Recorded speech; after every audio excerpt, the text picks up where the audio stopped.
children and mental health.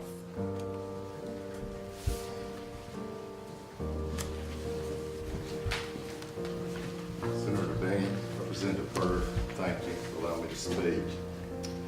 I'm here today, Senator and Representative, to speak about a little child named Zoe. This child was injured as a result of the neglect of the adults who were in charge with her care in the Nassau County school system.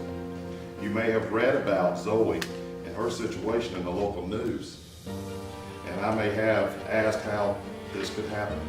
That's why it brought to my attention.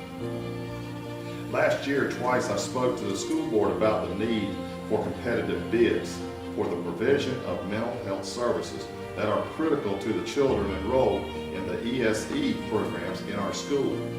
I requested that the school board attorney seek an attorney general opinion, and I'm here today to ask you, as my legislators, to do the same. Here's the question. Does the legislative intent language of Florida Statute 287.001 condition or otherwise influence the subsections of the same statute, specifically Florida Statute 287.05, 3E5?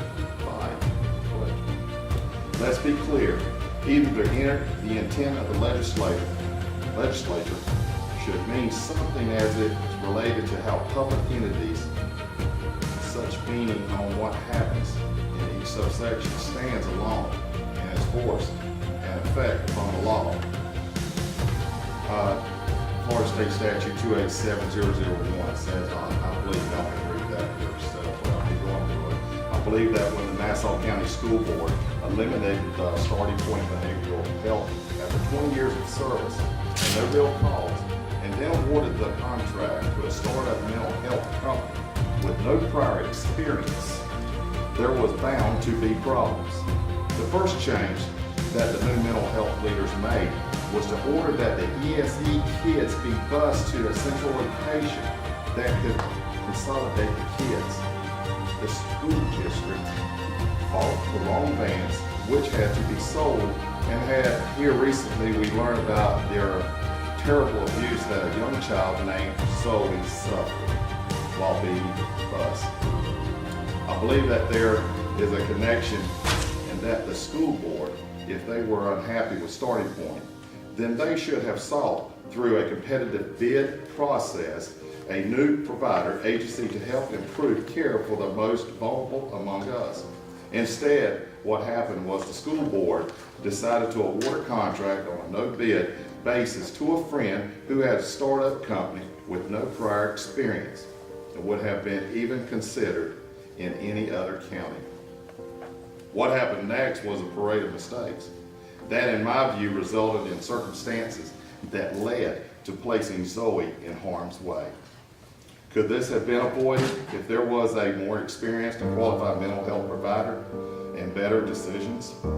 Too many kids have been mistreated and harmed in our public schools. I would urge you to join me in asking that DCF order the Inspector General investigation into the circumstances surrounding what happened with Zoe.